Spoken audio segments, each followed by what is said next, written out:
Hello everybody, thank you for being here for the video.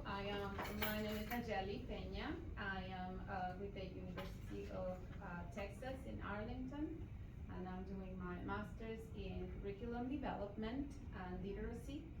And today I have some practical activities to teach for people like us, busy teachers, who are always on the go and want to fulfill the requirements for the county, for the school, for our kids, and at the same time, we don't really have that much time. Attention, any student remaining after school must be with a teacher, a sponsor, or their coach.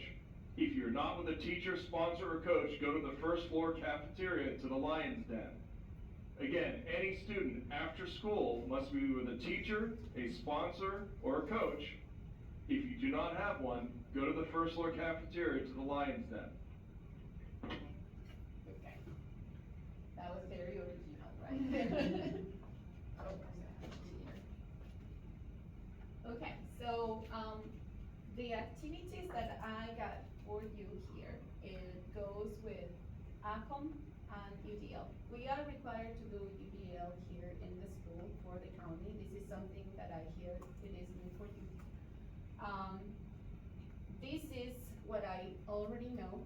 I had already taken this training that I would like to share with you, because I see when I heard about the UDL and it connected with me with what I had done with AKOM, or all kinds of minds. In AKOM, you talk more about the brain development and the stages of the brain and how it works and how it connects with how our students learn. And all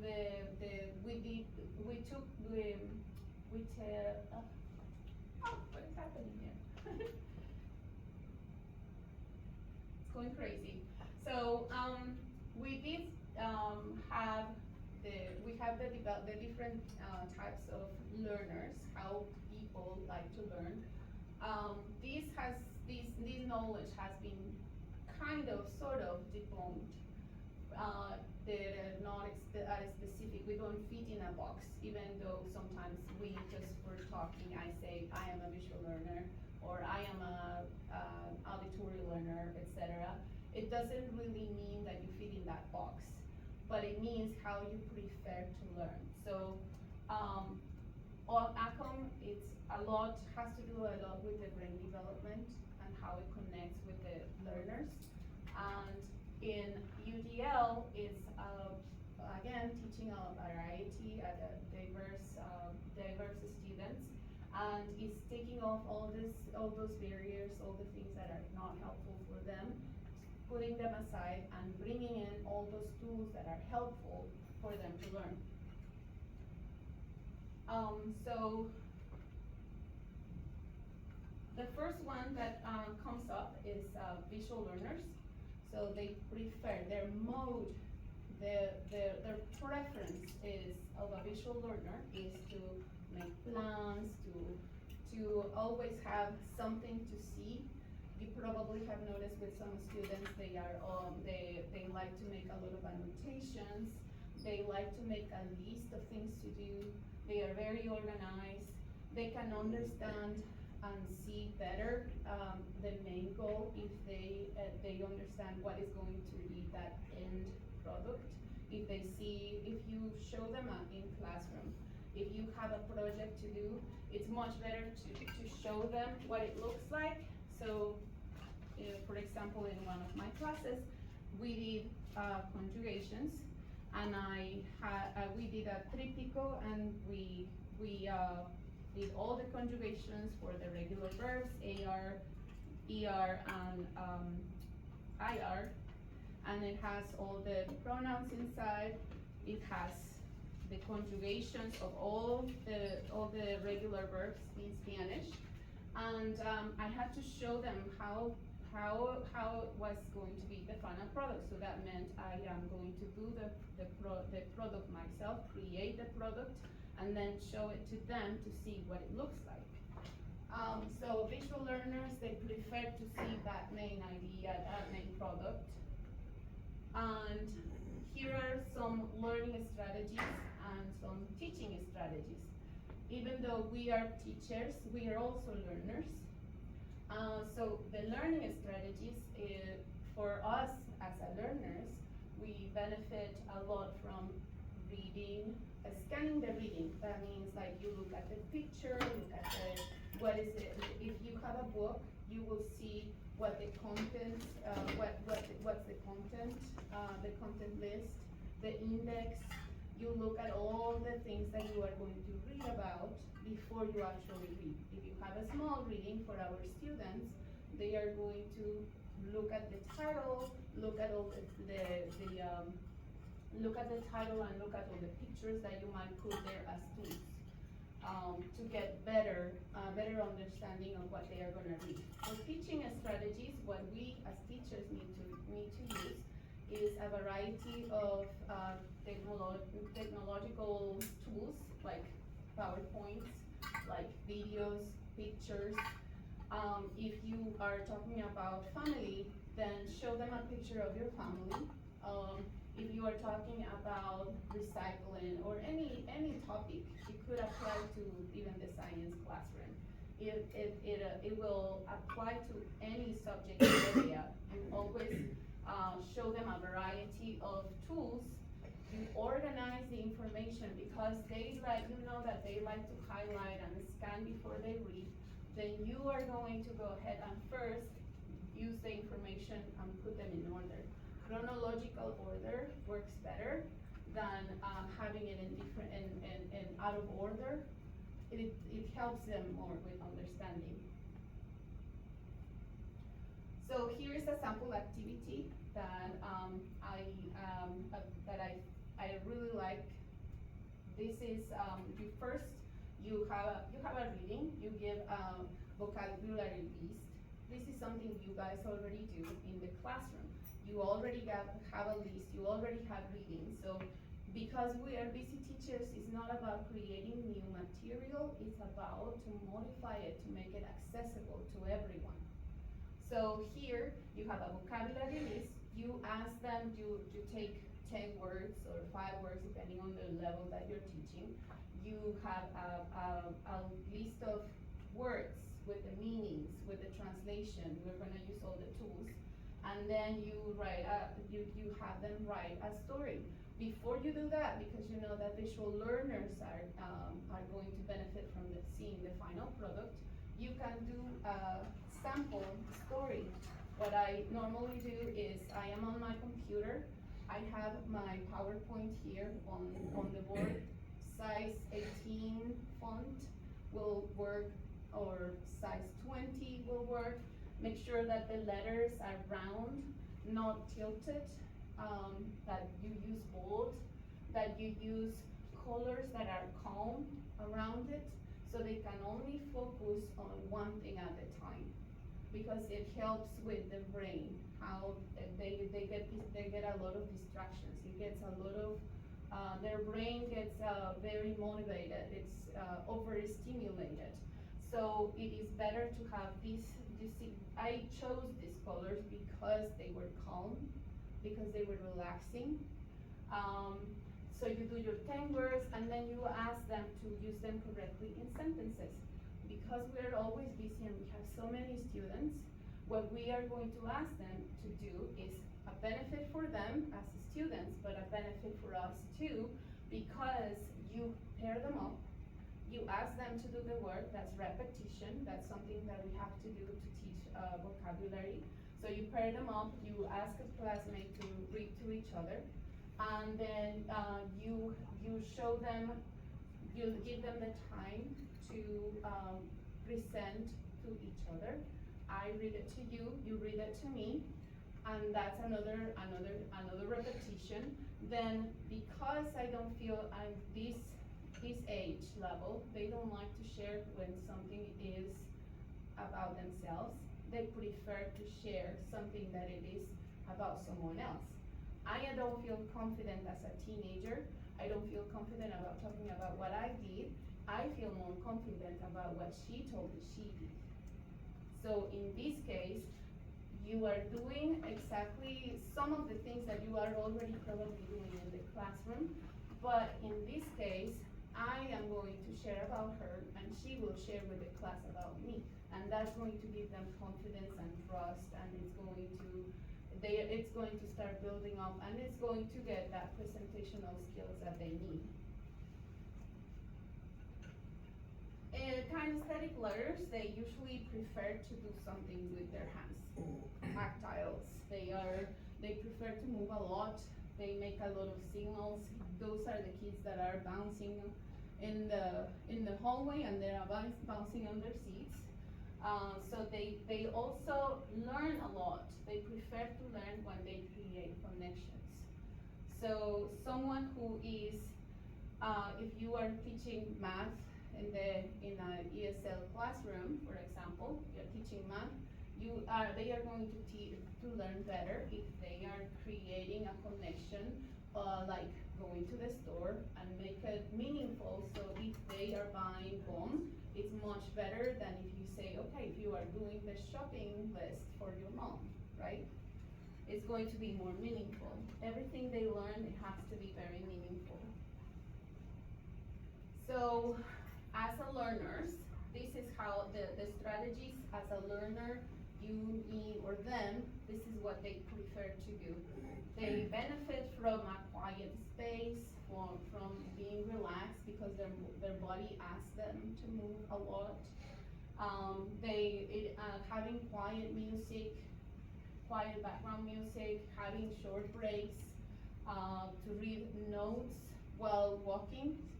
This is something for memorization. It works when you give them something, like I would say sometimes to my students when they have to do chores and that is their excuse for not practicing something. I say, well, I have to help out at home. Then okay, well, grab your broom or whatever, record yourself, and be going back and forward doing your chores while you are doing something physical that doesn't require you to think.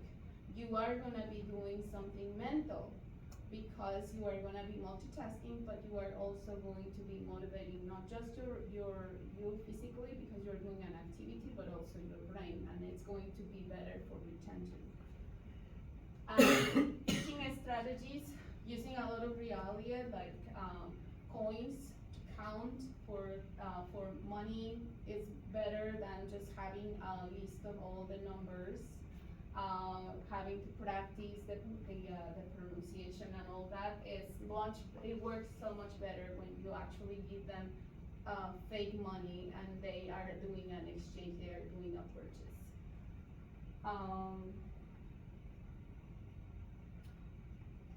The activity that I like to use this big ball over here. Put it for the camera. This is ball, right? And the purpose of this ball is for me to make sure that they are paying attention, that they are connecting with me, that they know that the surprise will be much better and more fun to say. Complete the sentence. I went to the mall to buy. I went to the mall to buy new shoes. Because I'm going to a party with my best Friend. It is her Birthday. and so on. So the ball, this is a very large ball, but this very little sentence, it was fun, but it was also something to practice grammar, the order of the words. Make sure that they are getting it, but they are at the same time, they are awake.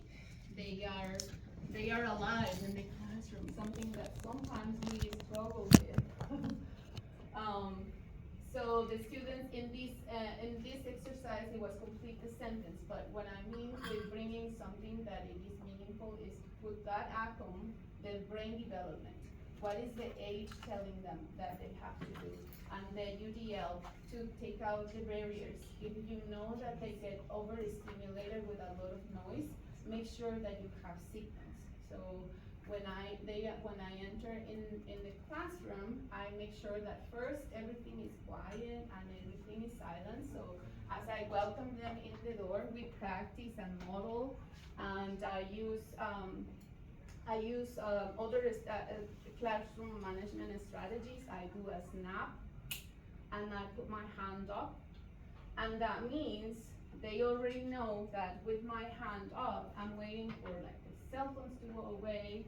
I'm waiting for their attention to be on me, and then they have to be looking at me. But that is not and signal is the sound. If they are looking away, they hear it. If they see my hand, they may not hear the sound, but they saw my hand because they are far away, and it's just a small snap. It's not something major, because I always tell them I don't want to stress them. I want to make sure they feel comfortable and they feel welcome, instead of screaming their ears out. That's something that we sometimes do, that it's very annoying when they are not paying attention, right? It is frustrating. So to choose a signal, it could be a chime, it could be a snap, it could be a clap. Some people like to do like a chant to start a class, but the goal is the same: to get their attention first, to calm them down, because you have those kinesthetic learners that are going to be bouncing up and down, and they are not gonna learn anything if everything is quiet. They are going to be overstimulated, and everything you say is gonna come through one side and just out of the other. It's just not gonna make any sense. So you are going to make sure they look at the questions, because this is also for the visual learners. They're gonna look at the questions, and the students will stand up. I usually have them all around the classroom making a humongous circle, and we are bouncing the ball. We're throwing the ball at each other. Even though I have had those students that have so much anger, this is a ball that doesn't bounce. It's a ball that is not gonna go up on the ceiling and break a tile or break something around the room. It's a very light ball. It was like $3 or $4 in Temu. That's a good resource, another tip. So it's very cheap, and it's not a real ball, it's an inflatable, and that means it doesn't bounce. But you can have anything else that you like that is relatable to what you do. So we toss the ball. We have the person who is tossing the ball, because they don't want to be on the spot. They are the ones who are going to put somebody on the spot. So they like to see their friends suffer and answer their question. The questions that they already had a chance to practice or to see, to visualize at least. And when they receive the ball, they ask the question. They answer the question. The partner answers the question, and then they move forward with the rest. So, have you guys used any of this in your classrooms? Sometimes. Okay. How do you do this game? How do you use? Do you have something like this? Just a small one, not a big one. Like this one is better though, because sometimes when you throw it on the palm, so this one is better. At this age, because of because of COVID, a lot of kids, the fine motor skills are weak, and it is frustrating. I have a small ball too, and it's like it's the store right now. It's just on my desk because it is embarrassing for them not to catch the ball. So besides not only being on the spot because they have to answer a question, they also are on the spot because they drop the ball and everybody's looking at it like, oh, you can't even get the ball or something like that. So Yeah, so that's something that I had to change. Okay, let's change this. I first analyzed what kind of students I had with my other students. They were smaller, so they were working on their fine motor skills. They were already working a lot on sports and things that would develop those muscles. But this ball was not a good idea because it would knock them down. So it depends on who you're teaching to. So it's not only about you as a teacher, but also what is the learner going, how is the learner going to react. Who of you consider themselves auditory learners? Anybody? This is another kind of like very frequent to hear people say that you are an auditory learner because you learn with music. Well, that's partially true. Again, we don't all fit in one single box. We have different preferences, and those preferences depend a lot on what we are teaching. What is the topic? It depends a lot on what is it that you're going to teach, to see if it fits within auditory, or if you fit with the visual maybe, or if you fit with logical, or any other type of learning. So here they benefit a lot. They prefer to hear the instructions. They prefer to, rather than just coming in and say, here's the warm-up, read the instructions and start working on the warm-up. It's better to first come in and just read the instructions for them, because many of them will miss the instructions. Even if they are seeing it, they're gonna always ask us. Those are the students that always ask us, what are we supposed to be doing? What are we supposed to be doing? And it is like a few minutes already in, most people is already done, and they haven't even started. Because they are auditory learners, and they need the verbal instructions. Even though they don't have a special accommodation, their preference to learn is to hear the instructions. Discussions is also something that they benefit a lot from. They really like to be talking to other people, because they hear and they speak, they hear their own voices.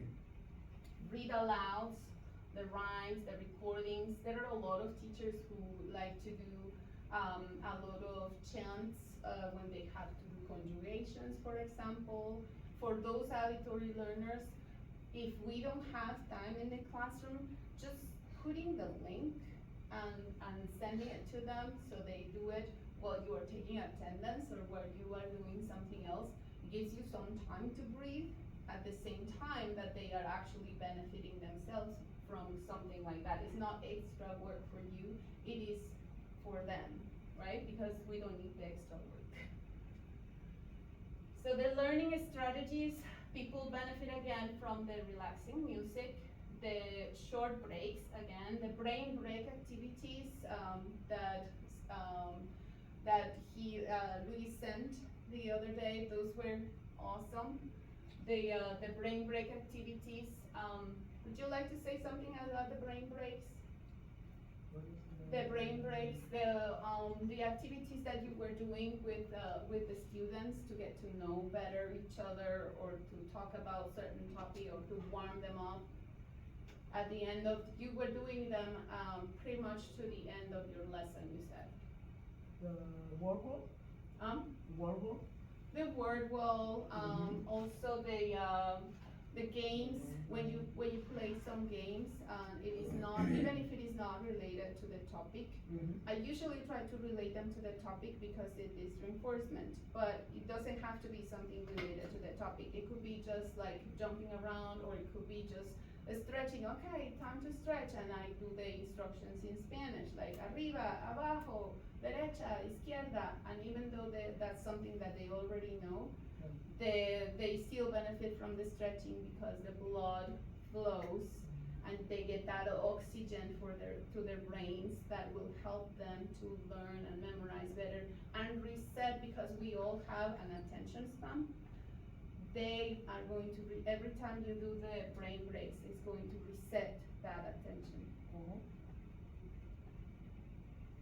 Teaching strategies, again, using realia, flyers, animating teaching, being super animated. Sometimes those students are the ones that are going to be like listening, even if they are drawing something or scribbling something in their notebooks, they are going to benefit from you like being super animated, and then what happened next?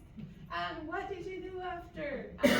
Just being super animated. Like, to me, it feels kind of like you go on stage and you perform with them or for them, and it's kind of like, to me, it seems like very, very similar. You are performing something because that's not the way you actually speak, right?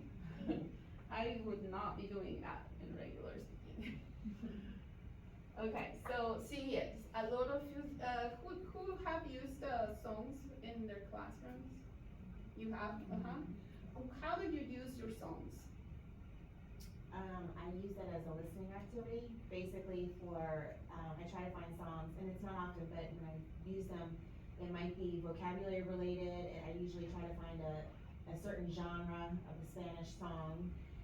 So they're introduced to more artists, but also I find if they have a certain grammatical tense, like if it's the past tense, or if it's the present tense, or we're looking at the future, and then I blank out the words, and I give them a chance to listen to it once, listen to it a second time, so they can go back in and fill in the missing words, and then we go over it, and then I give them an opportunity to sing it, if they want as a class, so they work with the speaking, so.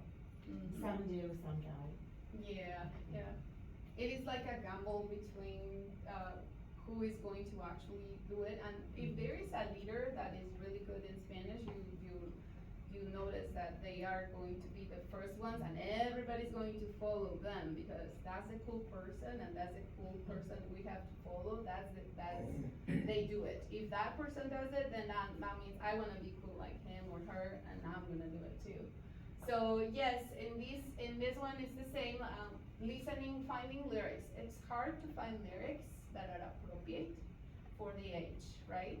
So usually going to Disney movies and those sort of things, even though they are very childish, language classes are supposed to be like a break from the boring things that they have to learn in math, or they have to be like bored, maybe in science. If they don't like science, they might be bored. So they can get to be childish again, and especially at this age, they don't like to be childish. But when they are learning something and they see, again, you convince the one person to do it, the cool guy or the cool girl, they are going to buy into it. So they will look at the lyrics first for those visual learners. They will have the chance, this could be even a warm-up, where they are gonna say, okay, now these are the instructions, you read them for the auditory learners and say, you have the visual learners, so you put the instructions on the board and you say, the instruction says that you are going to be looking at this paper with the lyrics of such song. And then you are going to circle all the verbs, and then you go take attendance or prepare the next thing, and that's also giving you a break, or even just have a sip of water.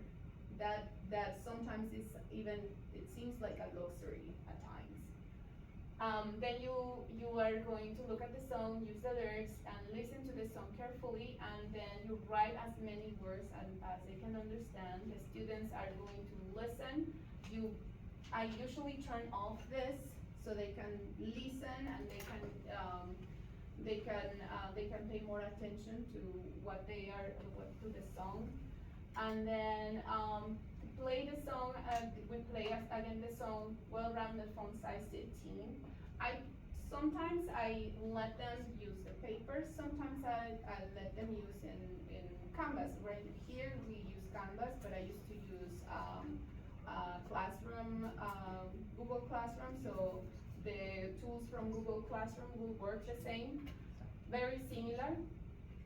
So you play the song, you have to scroll it up and you look at the words. You know the meaning of, you talk about the meaning of the words because like you said, there are some times where they are talking in fast, there is a sentence that you have to cut down and you have to see what it means so they understand the context. And then as a class, they apply the words. Also, when you are done with the song, they can get more repetition if you present the words in a different way. Could be maybe flashcards that you have. It could be scrambled words that you have.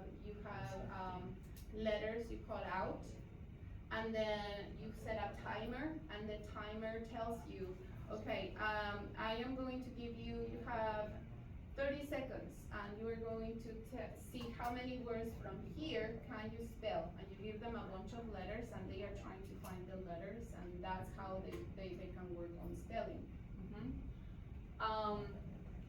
And then the words that they do, I mean, you can expand it, and you can do more exercises like translations, if that works, or if you want to do drawing or imagining what is happening in the song, you can expand it as much as you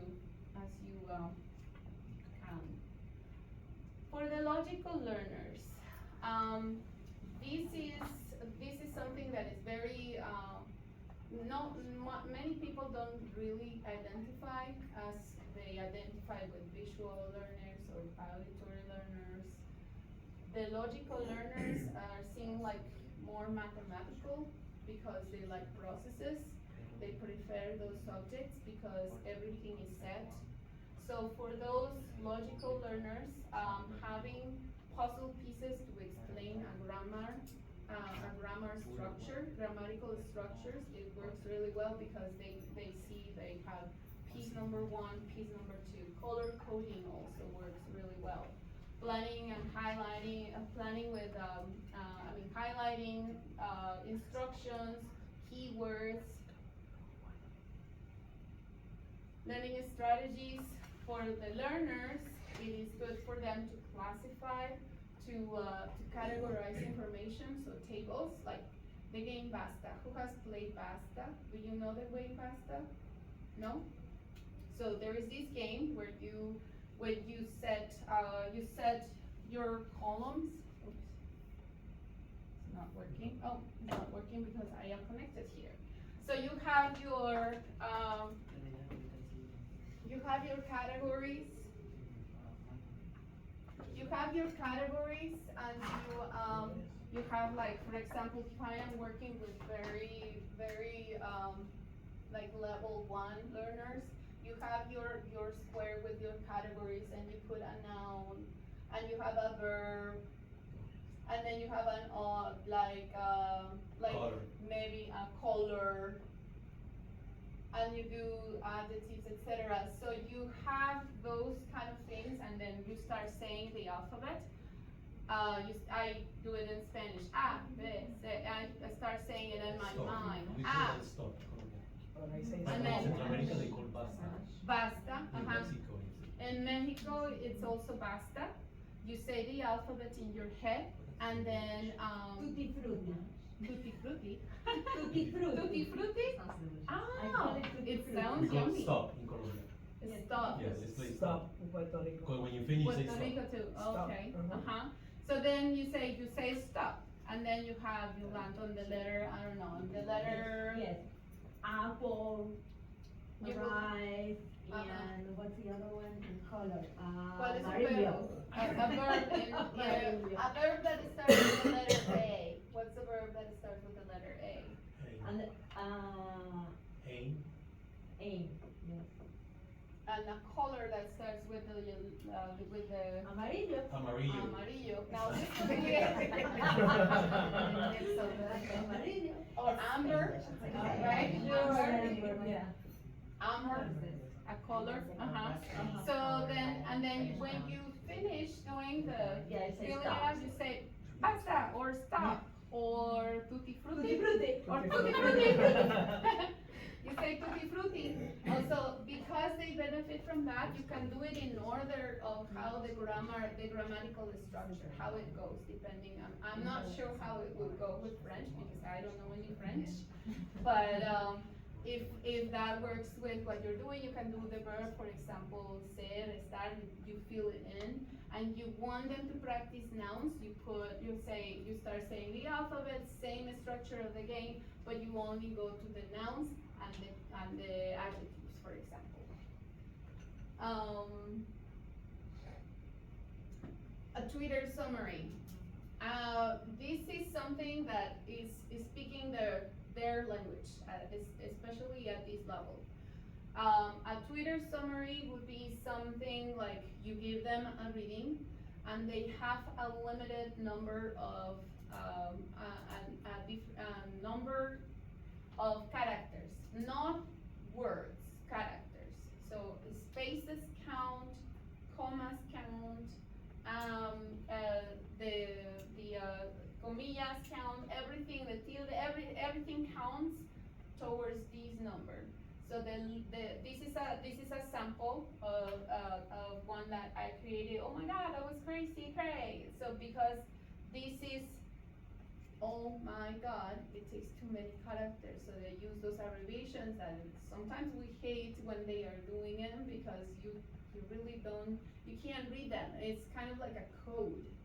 But in this case, because they are doing a summary, it would be acceptable. It would be speaking, really getting to their level to see what exactly, because the goal here is to know how much they understood. Did you read the whole thing, or did you just pretended to read? Did you understand what you read?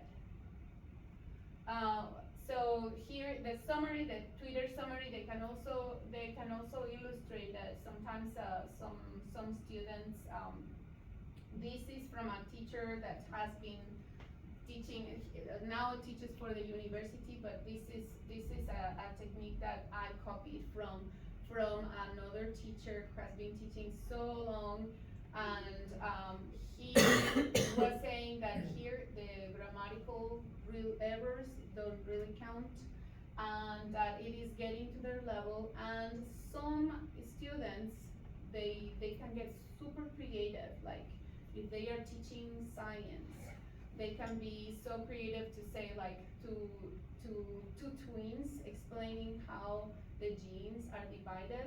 They came out with one pair of genes from mom and then another pair of genes from dad, and that's their illustration of how the genes are divided, right? 50% came from mom and 50% came from dad.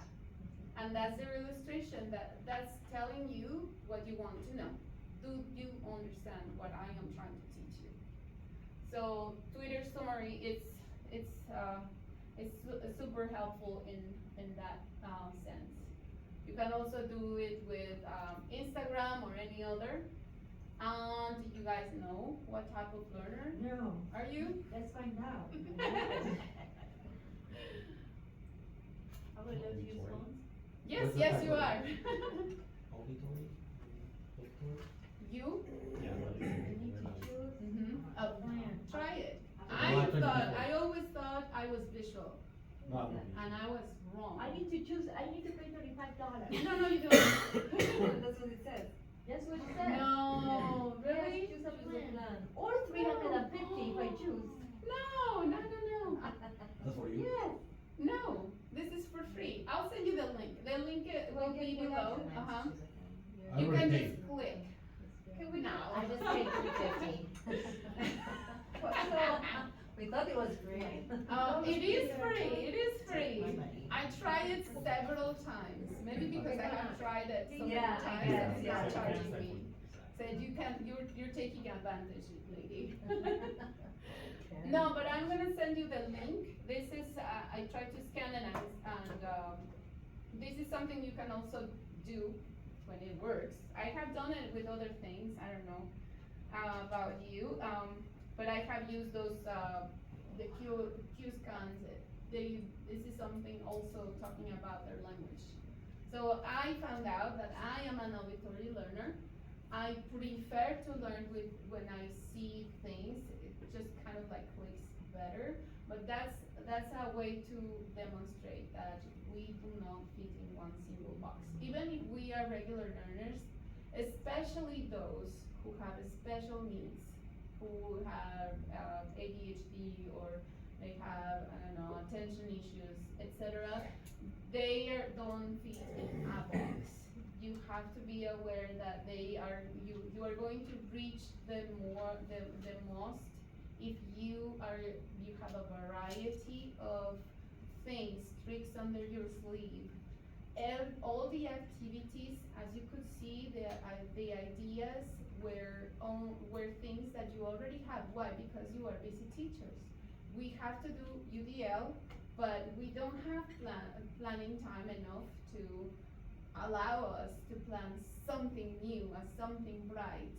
The point here is to tell you that there are different ways where you can reach people to meet them wherever they are at their same level without going overboard and overwhelming yourself and being unhappy about what we're doing. Because we are here because we love to teach. And we don't have to hate it if we are doing this with just having in mind what are the needs, how they benefit. So I'm gonna send you the link also to the AKOM, so you can learn more about the age group. But like if you have siblings or cousins or children who can also benefit from this, because you know that we are not learners only in the classroom, we are also learners outside the classroom, in real life. We're always learning something. So I will share these links and some more in case you like to see. So that's all for me. Would you. you be willing to share the presentation with us, with me? Of course, yes, of course, yes, thank you. I'll be your moment. So I'm just gonna give you a little page, a little sheet. It's 4 questions. If you can please just tell me what you think. Maybe you have already heard about this. I don't know if you guys have pens or pencils. I have some here in the gym. We do. Mhm. It applies to us too. It's super short. If you have it's super short, super short. I try to do it thinking that you guys are busy. Thank you so much for being here.